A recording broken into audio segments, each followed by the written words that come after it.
We live our entire lives submerged in an ocean of invisible forces. Every time you stream a movie, make a phone call, or watch a lightning strike illuminate the sky, you are relying on phenomena that remain hidden from view. A raw lightning bolt tearing through the atmosphere follows the same physical laws as the focused magnetic pulses inside a hospital MRI machine, or the electrical impulses that keep a human heart beating. To build these technologies, engineers must calculate and control these forces using Maxwell's equations. These are a set of 4 partial differential equations that describe how electric and magnetic fields are generated and altered by each other and by charges and currents.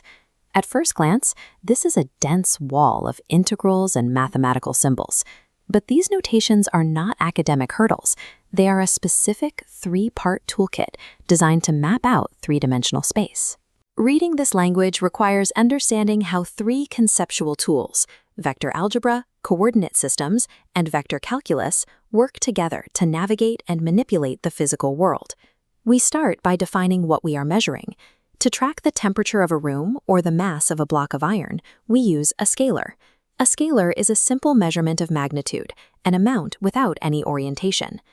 Electric and magnetic fields are dynamic. They push and pull objects, meaning they have a specific direction. To capture this strength and direction, we use a vector, represented mathematically as a bold E for electric fields or a bold B for magnetic flux density. Translating a physical force into a vector allows us to manipulate it on paper. We can add forces together, subtract them, and calculate the exact path the resulting energy takes. Without vectors, an engineer might know a magnetic force exists, but they would have no way to predict where it is pointing. This makes the design of motors, antennas, and transformers impossible. Once we have our vectors, we need a stage to place them on. The Cartesian coordinate system, using x, y, and z axes, is the standard grid.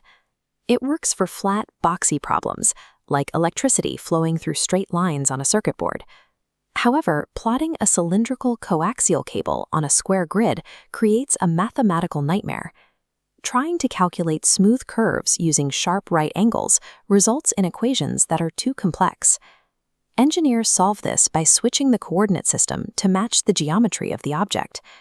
By using circular cylindrical coordinates, the grid wraps around the cable, making math efficient. Other problems require even more specialized stages. Consider a Hertzian dipole, which is a theoretical infinitesimal current element used as a building block for antenna design. It radiates a signal outward in every direction at once. Mapping an expanding sphere of energy is most effective using spherical coordinates.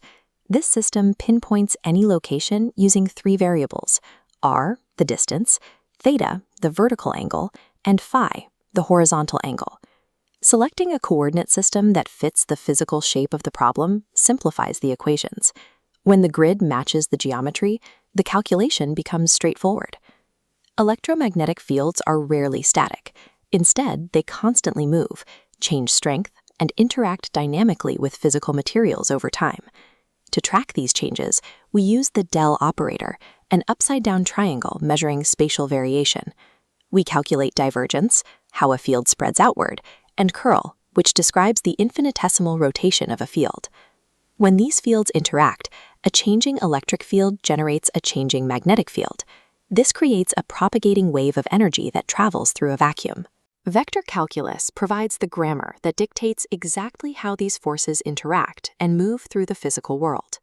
Maxwell's equations are the synthesis of these 3 tools. They combine vectors to represent the forces, coordinate systems to provide the stage, and calculus to describe the motion. Modern software uses these foundational principles to simulate reality. By running these calculations, engineers can model complex electromagnetic interactions before a single component is built. This mathematical translation allows us to build global communication networks and deep space infrastructure, ensuring signals reach their targets across thousands of miles. These principles give us direct control over light and energy, turning theoretical physics into functional hardware. By mastering this toolkit, the blur of equations becomes a precise map. It provides the exact calculations needed to translate invisible forces into engineered reality.